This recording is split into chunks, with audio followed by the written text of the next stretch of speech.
আল্লাহ আমার রব, এই রবি আমার সব, দামে দামে তন মনে তারি অনুভব। তোমার দুনিয়াতে আমি যেদিকে তাকাই, অথই নিয়ামতে ডুবে আছি সবাই। পাক পাখালির গানে শুনে তসবিহ কালো রব, তসবিহ কালো রব। আল্লাহ আমার রব, এই রবি আমার। আসসালামু আলাইকুম। আলহামদুলিল্লাহ, আসসালাতু ওয়াসসালামু আলা রাসূলিল্লাহ। প্রিয় দর্শক, আপনারা যারা দেশে আছেন প্রবাসে, সবাইকে জানাই অনেক অনেক প্রীতি ও শুভেচ্ছা। শুরু হলো এনটিভি আয়োজিত এবং লাভ হলো নিবেদিত অনুষ্ঠান আপনার জিজ্ঞাসা। আপনাদের সাথে আছি আমি জাইনুল আবেদিন আজাদ, আর আপনাদের মনে জাগা প্রশ্নের জিজ্ঞাসার জবাব দিচ্ছেন বিশিষ্ট আলেম ডক্টর মোহাম্মদ সাইফুল্লাহ। আসসালামু আলাইকুম ওয়া রাহমাতুল্লাহি ওয়া বারাকাতুহু। প্রিয় দর্শক, চলুন তাহলে জিজ্ঞাসার জগতে। শুরুতে একটি ইমেল পাঠিয়েছেন মোহাম্মদ ইনামুল। লিখেছেন, সালাত আদায় করুন, সিয়াম আদায় করুন, পাওনাদারকে খুঁজে বের করুন। আমার প্রশ্ন হলো, পাওনাদারকে কেন খুঁজে বের করতে হবে? আমার কাছ থেকে ঋণ নিয়ে তাকে আর কেন খুঁজে পাওয়া যায় না? দেশে আছে না উগান্ডা চলে গেছে বুঝতে পারি না, মোবাইল বন্ধ। পাওনাদারের হক সম্পর্কে ইসলাম কি বলে? এখানে প্রথম কথা হচ্ছে, যদি আপনার উপর কারো হক থাকে তাহলে এই হক আপনাকে আদায় করতে হবে। ইন্নাল্লাহা ইয়া'মুরুকুম আন তুআদ্দুল আমানাতি ইলা আহলিহা। আল্লাহ তাআলা নির্দেশ দিচ্ছেন আন তুআদ্দুল আমানাতি ইলা আহলিহা, যে আমানতগুলো, আমানত বলতে এখানে সকল প্রকার ঋণকে বোঝানো হয়েছে, সকল প্রকার পাওনাকে বোঝানো হয়েছে।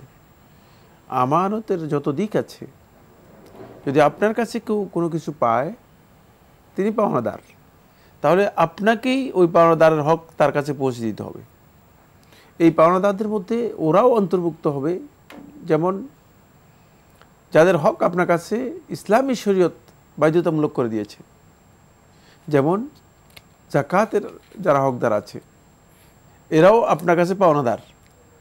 জাকাত আপনার কাছে আছে, আপনার উপর আল্লাহ তাআলা ফরজ করেছেন, কিন্তু এরা পাওনাদার, যে আমার অর্থে তাদের অধিকার, তাদের অধিকার। সুতরাং তাদেরকে আপনি খোঁজ করে পৌঁছে দিতে হবে। এখন আপনি কি উগান্ডায় যাবেন না কোথায় যাবেন, সেটা আপনি যেভাবে বলেছেন সেভাবে বললে চলবে না। যিনি ওখানে ঋণ নিয়েছেন, ওনার থেকে ঋণ নিয়ে আর খুঁজে পাওয়া যাচ্ছে না, অনেকে ঘোরাচ্ছে, তাহলে এটা জুলুম। সেক্ষেত্রে ওই ব্যক্তিকে আইনের আওতায় নিয়ে আসতে পারবেন। আপনি ইসলাম অনুমোদন দিয়েছে, মাতলুল গানি ইয়াদুলমুন। রাসূলুল্লাহ সাল্লাল্লাহু আলাইহি ওয়াসাল্লাম সহিহ বুখারী হাদিসের মধ্যে বলেছেন যে মাতলুল গানি ইয়াদুলমুন। যদি কোনো ব্যক্তি তার কাছে সম্পদ আছে, অর্থ আছে, সামর্থ্য আছে, সবটাই আছে, তারপরেও ঋণ নিয়ে আপনার কাছ থেকে সে গড়িমসি করছে, ঘুরাচ্ছে, আপনাকে দিচ্ছে না, তাহলে এটা জুলম। ইউহাল্লু উকুবাতাহু ইরদাহু, তার শাস্তি দেওয়া জায়েজ ইসলামী শরিয়ার বিধান অনুযায়ী। সুতরাং সেই ক্ষেত্রে যদি এমন ব্যক্তি হয় যে আপনার হক নিয়ে গিয়েছে, এখন আপনার হক দিচ্ছে না, তাহলে সেক্ষেত্রে আপনার জন্য বৈধ। আপনি তার ব্যাপারে আইনানুগ ব্যবস্থা নিতে পারেন, তাকে আটকাতে পারেন, তাকে। তবে অবশ্যই হকের জন্য মুতালাবা প্রয়োজন। কারণ আপনি যদি চুপ করে থাকেন, আপনি যদি তার কাছে ক্লেম না করেন, দাবি না করেন, তার কাছে না যান যে ভাই আপনি আমার টাকাটা দিচ্ছেন না কেন, তাহলে সে মনে করবে যে আপনি ছেড়ে দিয়েছেন, হয়তো আপনি তাকে ক্ষমা করে দিয়েছেন। চাইতে হবে, অবশ্যই তার কাছে চাইতে হবে। অবশ্যই আপনি যেহেতু পাওনাদার আর সে আপনার কাছ থেকে ঋণ নিয়েছে, সেক্ষেত্রে আপনি যেহেতু তার কাছে পাবেন, তাকে আপনাকে খোঁজ করে বের করতে হবে। সেক্ষেত্রে যদি আপনার সামর্থ্যের বাইরে চলে যায়, পালিয়ে যায়, হারিয়ে যায়, তাহলে অবশ্যই আপনাকে এখানে তার বিষয়টি হয়তো আল্লাহ তাআলার কাছে ন্যস্ত করতে হবে, অথবা আইনের আশ্রয় গ্রহণ করতে হবে। কিন্তু একেবারে ক্লেম না করে চুপ করে বসে থাকবেন, বলবেন যে সে এসে আপনাকে দিয়ে যাবে। মানুষের আখলাক এই পর্যায়ে এখন বর্তমানে নেই। বর্তমানে যারা ঋণ গ্রহণ করে থাকে, ঋণ নিয়ে থাকে, ঋণ গ্রহীত অথবা দেনাদার যারা আছে, তাদের আখলাক এই পর্যায়ে নেই। তাদের আখলাক এমন নেই যে তারা আপনাকে সহযোগিতা করবে, বরং ঋণ নেওয়ার পরে তারা এমনটাই হয় যে আপনার ব্যাপারে তাদের অনিচ্ছেই কাজ করে, অনীহা কাজ করে, দেখা না হলে ভালো, তাদের মধ্যে এই চেতনা কাজ করে। সেক্ষেত্রে ঋণ দেওয়ার আগেই ভাবা উচিত। ঋণ দিয়ে এই চিন্তা করা উচিত নয় যে এই লোকটাকে আমি কোথায় খুঁজব। না, এটা এই জন্য ঋণ দেওয়ার ক্ষেত্রেও বর্তমানে অনেক চিন্তা করে ঋণ দেওয়া উচিত। আর ঋণ দিলে অবশ্যই এই মাথার মধ্যে এটা রাখা উচিত যে হয়তো আর পাবো না, মানে হয়তো এটাকে আমাকে ক্ষমা করতে হবে। এই চেতনা নিয়েই আপনাকে কাজ করতে হবে। এটাই হচ্ছে ইসলামের নির্দেশনা এখন। কারণ অধিকাংশ ঋণ দিয়ে আপনি দেখবেন যে ঋণ সেখান থেকে আবার আদায় করে নেওয়া এটা আপনার জন্য সহজ নয়, কঠিন বিষয়। আমরা খুবই গুরুত্বপূর্ণ বিষয়ে অবগত হলাম। প্রিয় দর্শক, আমাদের হাতে আরও একটি ইমেল পাঠিয়েছেন। মুস্তাক আহমেদ নরসিংদী থেকে লিখেছেন,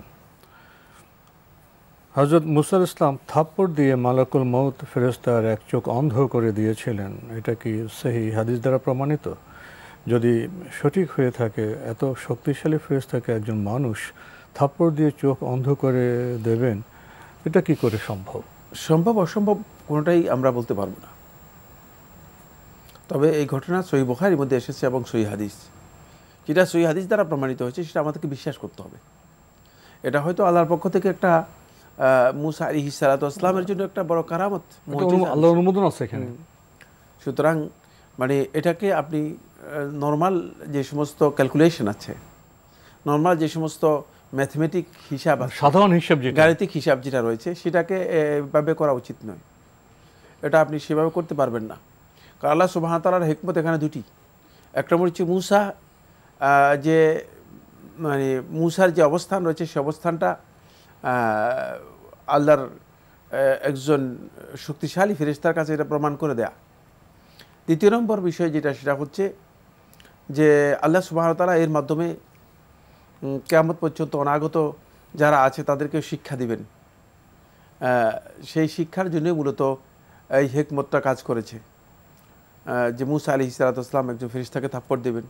স্বাভাবিক নিয়ম অনুযায়ী থাপ্পড় দেওয়ার কথা না, সুতরাং থাপ্পড় দিবেন এটাও কিয়ামত পর্যন্ত একটা শিক্ষার বিষয় রয়েছে।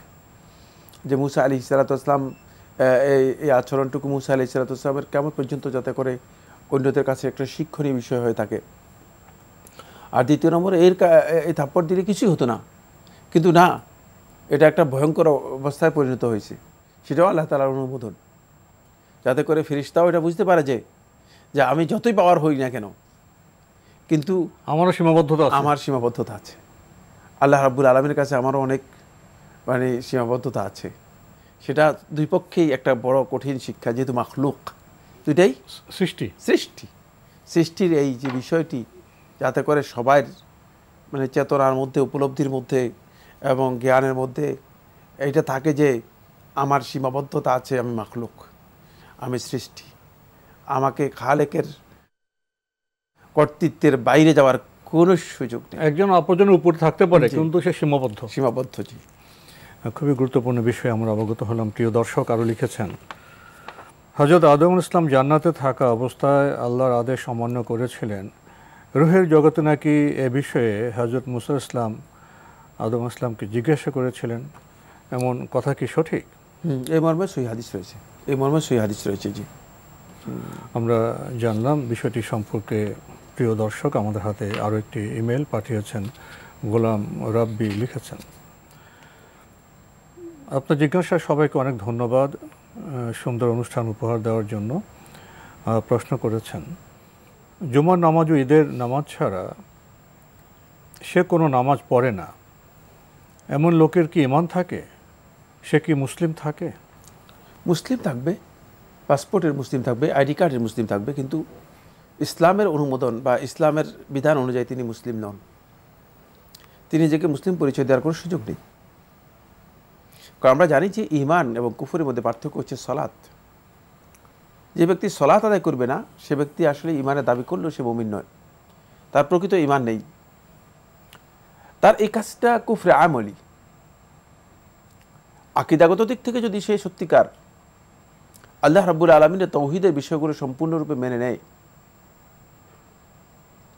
এবং কালিমাতুত তাওহীদের পরিপূর্ণ বিশ্বাস এবং স্বীকৃতি তার মধ্যে থাকে, আর এই আমল তরক করার কারণে তার এই কাজটি কুফরি হবে, ফলে সে কাফির হয়ে যাবে, কিন্তু পরিপূর্ণরূপে দায়রাতুল ইসলাম থেকে খারিজ হয়ে যাবে না, যেহেতু সেই ইসলামের মৌলিক আকীদাগুলোকে কি করেছে, শিক্ষা দিয়েছে। যতক্ষণ পর্যন্ত তার কুফরির বিষয়টি ইসলামী বিধান অনুযায়ী ফয়সালা না করা হবে, যখন সে আদা উসসালাকে অস্বীকার করবে তখন সে কাফের হয়ে যাবে, পরিপূর্ণ কাফের হয়ে যাবে। এখানে হলো গাফলতি, এটা জুমা পড়ছে, ঈদ পড়ছে, কিন্তু 5 ওয়াক্ত নামাজ পড়ছে, 5 ওয়াক্ত সালাত আদায় করে না, সে ব্যক্তি তার এই কাজটি কুফরি এবং সে কাফের হবে, কোনো সন্দেহ নেই। কিন্তু তাকে ইসলামী শরিয়া অনুযায়ী কাফের আখ্যায়িত করা হবে না। কাফের হওয়ার পদ্ধতি তার কাজগুলো কাফেরের কাজ, তার কাজগুলো কাফেরি কাজ করবে, এবং তার কোনো ইবাদত আল্লাহ তাআলার কাছে গ্রহণযোগ্য হবে না, তার কোনো আমল গ্রহণযোগ্য হবে না, কারণ সে আসলে ইসলামের মৌলিক যে বিধান সে বিধানকে লঙ্ঘন করছে। কিন্তু তার এই কুফরি যতক্ষণ পর্যন্ত রাষ্ট্রীয় বা আইনের বিধান অনুযায়ী সাব্যস্ত না হবে ততক্ষণ পর্যন্ত তাকে কাফির হিসেবে মুসলিমরা একথা বলতে পারবে না, সে মুরতাদ কাফের হিসেবে আখ্যা দিতে পারবে না, কাফের আখ্যায়িত করতে পারবে না। কাফের আখ্যায়িত করতে হলে শরীয়তের অনেকগুলো বিধানের সাথে জড়িত রয়েছে, তাকে স্পষ্ট করতে হবে, তার কাছে হুজ্জাত কায়েম করতে হবে, আইনের মাধ্যমে তাকে কাফের সাব্যস্ত করতে হবে। কারণ কাফের সাব্যস্ত হওয়ার পরে তার অনেকগুলো বিধান সেখানে কি হবে, মানে তার উপর বর্তাবে। সেক্ষেত্রে আইনের মাধ্যমে তার কুফরি যখন সাব্যস্ত হবে তখন সে কাফের হয়ে যাবে। আর এখানে খেয়াল রাখতে হবে যে যেটা সেটা হলো তার এই কুফরি সাব্যস্ত হওয়ার জন্য যারা কাফের বলেছেন তাদের মতেও তাকে ডেকে তাকে তওবা করতে বলা হবে এবং সালাত আদায় করতে বাধ্য করা হবে। সালাত আদায় করতে যখন অস্বীকার করবে তখন তার কুফরি সাব্যস্ত হয়ে যাবে। অটোমেটিক বিকাশ করতে সেট করুন অটোপে, বিকাশ থাকলে আর কি লাগে। ভাই গোলাম রাব্বি, আমরা আপনার ইমেল পড়ছিলাম আর আপনি আরও লিখেছেন, কিছু সম্পর্ক আল্লাহ নষ্ট করে দেন যাতে আমাদের জীবন নষ্ট না হয়। আল্লাহ উত্তম পরিকল্পনাকারী। এই কথা কি ঠিক, আর এর ব্যাখ্যা কি? ধন্যবাদ এই ভাইকে। আল্লাহ তাআলার পরিকল্পনা সর্বোত্তম করে সন্দেহ নেই। আল্লাহু খায়রুল মাকিরিন ওয়া মাকারু মাকরান ওয়া ইনদাল্লাহি মাকরুহুম। যত পরিকল্পনা আছে সকল পরিকল্পনার আল্লাহ সুবহানাহু ওয়া তাআলা কোরআনে কারীমের মধ্যে ইরশাদ করেছেন, সবচেয়ে উত্তম পরিকল্পনা, সবচেয়ে উত্তম ব্যবস্থাপনা আল্লাহ তাআলার কাছে রয়েছে। সকল বিষয় আল্লাহ সুবহানাহু ওয়া তাআলা যেহেতু তিনি সব কিছু জানেন, তিনি পূর্বাপর সব জানেন এবং তিনি পরিণতি সম্পর্কে জানেন। সুতরাং যে সত্তা পরিণতি সম্পর্কে জানেন সেই সত্তার পরিকল্পনা নিখুঁত হবে, কোনো সন্দেহ নেই। আর মানুষের পরিকল্পনা যেহেতু মানুষ পূর্বাপর সম্পর্কে জানে না, আগে কি পরে কি সেটা জানে না, পরিণতি কি হবে সেটাও জানে না। মানুষের পরিকল্পনাটা হয় থাকে এটা অনুমান এবং ধারণা ও আলামত, একটা কতগুলো সাইন নির্ভর, আলামত নির্ভর, যে এই আলামতের ইঙ্গিতের আলোকেই সে পরিকল্পনা গ্রহণ করে থাকে। কিন্তু আল্লাহ সুবহানাহু ওয়া তাআলা কোনো ইঙ্গিতের উপর নির্ভর করে আল্লাহ তাআলা পরিকল্পনা করেন না। তিনি হাকিকতের উপর নির্ভর করে পরিকল্পনা, তার সব কিছু তার কাছে একেবারেই সুবিদিত, সুপরিচিত, পরিজ্ঞাত বিষয়, যেগুলোর মধ্যে কোনো ধরনের অস্পষ্টতা নেই। এই কারণে এটা আমাদেরকে বিশ্বাস করতে হবে, এই বিষয়গুলো আমাদেরকে বিশ্বাস করতে হবে। এগুলো ঈমানিয়াতের সাথে জড়িত বিষয়। এর অতিরিক্ত এখানে প্রবেশ করে কিভাবে জানেন আল্লাহ তাআলার জ্ঞানের বিষয়ে প্রশ্ন করা, আল কাইফ ওয়ালিমা, যে ধরনটা কি, ওয়ালিমা কেন, তারপরে কিভাবে, ধরন কি, কেন হচ্ছে, কেন এভাবে করবেন, এই কোনো ধরনের প্রশ্ন মাখলুকের জ্ঞান থেকে আল্লাহ রাব্বুল আলামিনের ইলম সম্পর্কে অর্থাৎ আল্লাহ তাআলা পরিকল্পনা সম্পর্কে করা, এগুলো সম্পূর্ণরূপে গর্হিত, এগুলো ঈমানের পরিপন্থী বিষয়। এগুলো নিয়ে কেউ প্রশ্ন করা, তিনি অপ্রয়োজনীয় কাজে নিজেকে ইনভলভ করেছেন। যেখানে তাকে ইনভলভ করতে বলা হয়নি, যেখানে তাকে যুক্ত হতে বলা হয়নি, সেখানে নিজেকে যুক্ত করার চেষ্টা করেছেন। এটা কোনো বান্দার কাজ নয়। এই আল্লাহ তাআলার পরিকল্পনার ব্যাপারে আল্লাহ রাব্বুল আলামিন স্বাধীন। আল্লাহ রাব্বুল আলামিন ফাআলুল লিমা ইউরিদ, তিনি যা ইচ্ছা করেন তাই করেন। ইয়াহকুমু মা ইউরিদ, তিনি সেভাবে হুকুম দেন যেটা তিনি ইচ্ছা করেন। ইয়াফআলু মা ইয়াশা, যা ইচ্ছা পোষণ করেন, যা চান সেটাই তিনি করেন। ইনদাহু মাফাতিহুল গায়ব, অদৃশ্যের সমস্ত চাবিকাঠি তার কাছে রয়েছে। সুতরাং আল্লাহ তাআলা সম্পর্কে এই ধরনের প্রশ্ন করার কোনো বিষয় নেই, শুধুমাত্র এটা বান্দাকে বিশ্বাস করাটাই হচ্ছে বান্দার ঈমানের সাথে জড়িত বিষয়। আর এই বিশ্বাসের সাথে বান্দার অনেকগুলো মৌলিক বিষয় জড়িত আছে।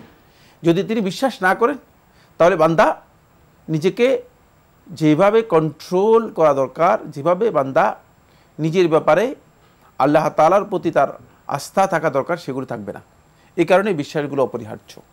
জি, তাহলে ওই সম্পর্ক যে নষ্ট হয়, সেখানে উনি লিখেছেন যে যাতে জীবন নষ্ট না হয়, সেগুলো তো আল্লাহর কাছে পরিজ্ঞাত এবং সেভাবে তো হতেই পারে। ওটাই এক কথাই চুপ করে যেতে হবে, এখানে এতটুকুই যথেষ্ট। আরও লিখেছেন, হযরত মুহাম্মদ মুস্তাফা সাল্লাল্লাহু আলাইহি ওয়াসাল্লামের পিতা মাতা কি মুসলিম ছিলেন? তারা কি জান্নাতে যাবেন?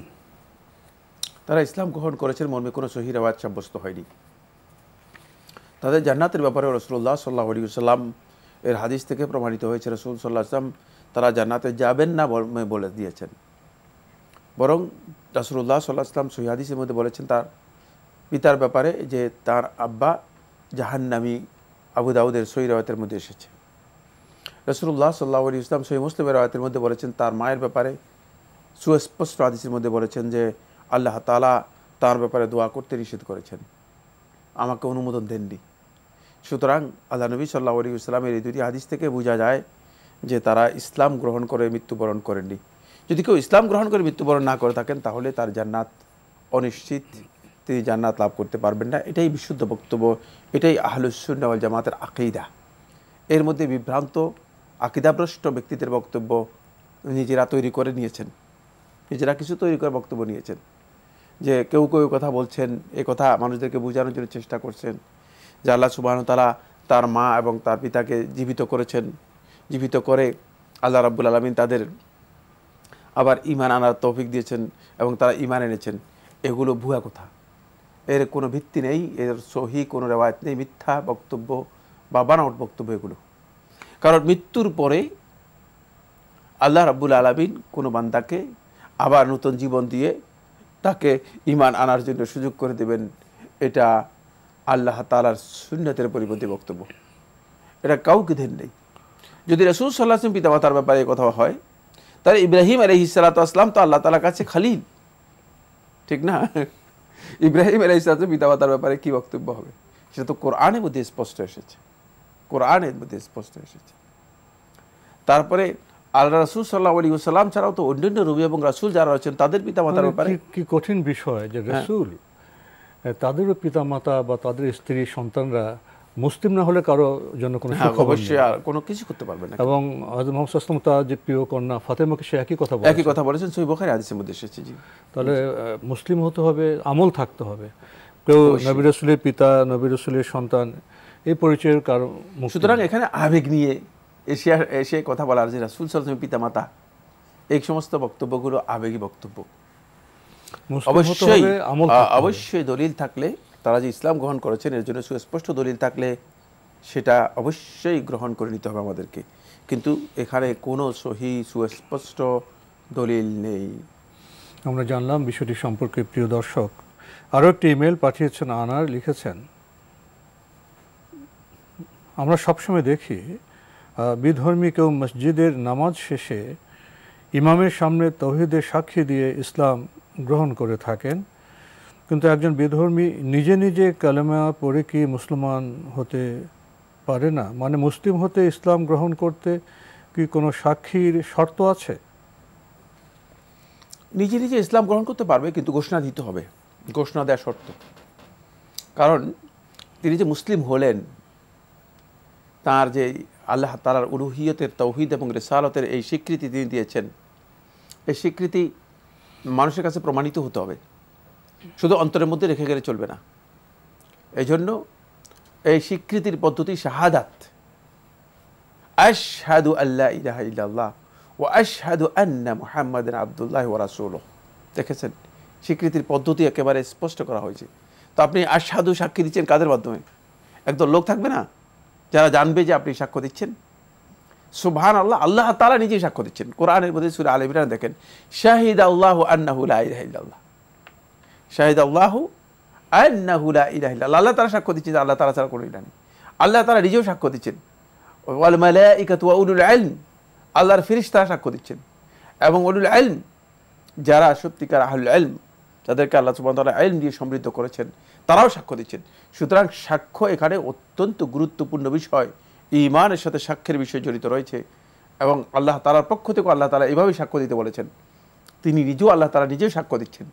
সুতরাং সাক্ষ্যটা অবশ্যই দিতে হবে, এটা ঈমানের জন্য অপরিহার্য।